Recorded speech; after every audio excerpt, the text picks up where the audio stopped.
Hi, I'm Max Brantley with the Arkansas Times, Friday, July the 10th, news from Arkansas. Today, John Berry, who's chairman of the Quapaw Indian Tribe of Oklahoma, issued a long letter that he sent to the Bureau of Indian Affairs responding to Governor Asa Hutchinson's objections to the plans of the Quapaw tribe, or request of the tribe, to put 160 acres in Pulaski County in federal trust. This would give the Indians more autonomy over the use of the land. For some reason or another, I think it's opposition from casinos in Arkansas. Public officials in Arkansas have risen up saying that they can control this land better than the Indian tribe can.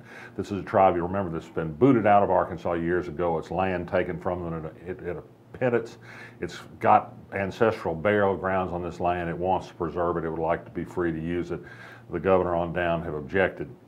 Berry notes the many documented ties the tribe has to this land and these burial sites. He notes that it rings hollow when the state of government says it can take better care of Indian land than they can. The history on that is not too good. It's an interesting letter. I've printed it in full on the blog. I urge you to read it.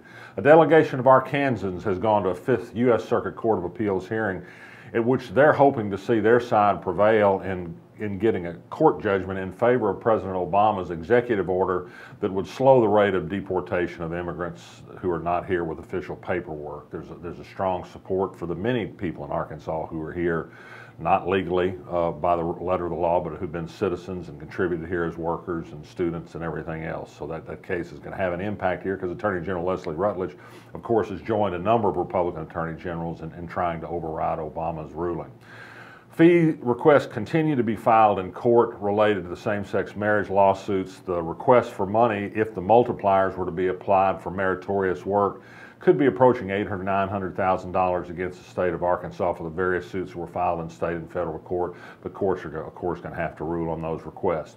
There was some bad news yesterday on the Arkansas blog about the hoped-for development of downtown Little Rock.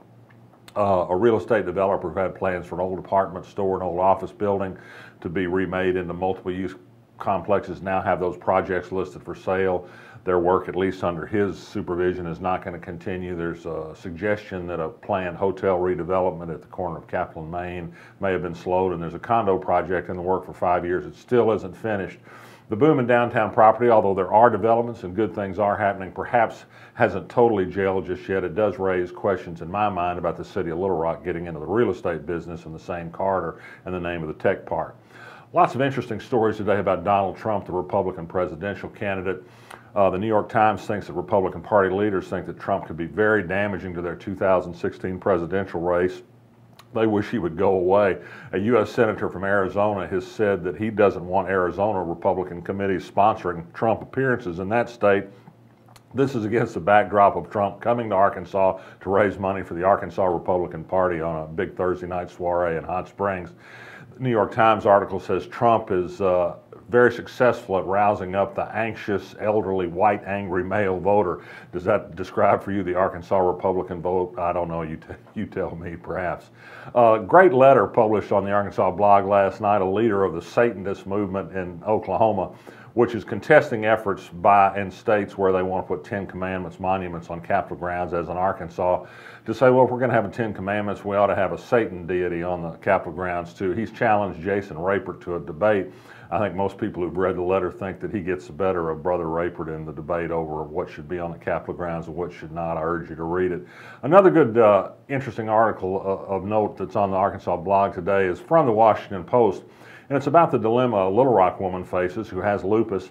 She has a good job, a professional job. She's a social worker. She has health insurance, and pays a pretty good sum for it, but it's still not enough to pay for the very expensive drug that's the only treatment available for the symptoms of her lupus disease. This is not restricted only to lupus. It's the high cost of medicine is hitting all sorts of people with all sorts of terrible illnesses, even with jobs, even with health care. And I don't think Jeb Bush's request that they just work harder and more hours will solve their problem. But we have a legislature that wants to roll back advancements in insurance coverage in Arkansas. Something's got to give, and if the answer is just to let the sick suffer, I don't happen to think that's a very good answer. Finally, another piece of news from out of state that I do find interesting. Mitch Landrieu, the very popular mayor of New Orleans, issued an order yesterday to begin the process to relocate all of those cities' very notable Confederate statues, the statue of Robert E. Lee in Lee Circle, monuments to PGT Beauregard, rename the city's Jefferson Davis Parkway.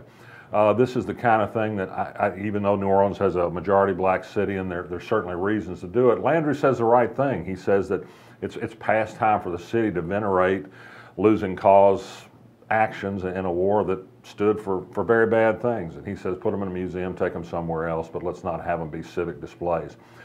It will be a cold day, I think, in August before an Arkansas politician takes a similar step, but perhaps we can get some encouragement from Louisiana, my home state. I'm Max Brantley. I'll be back next week.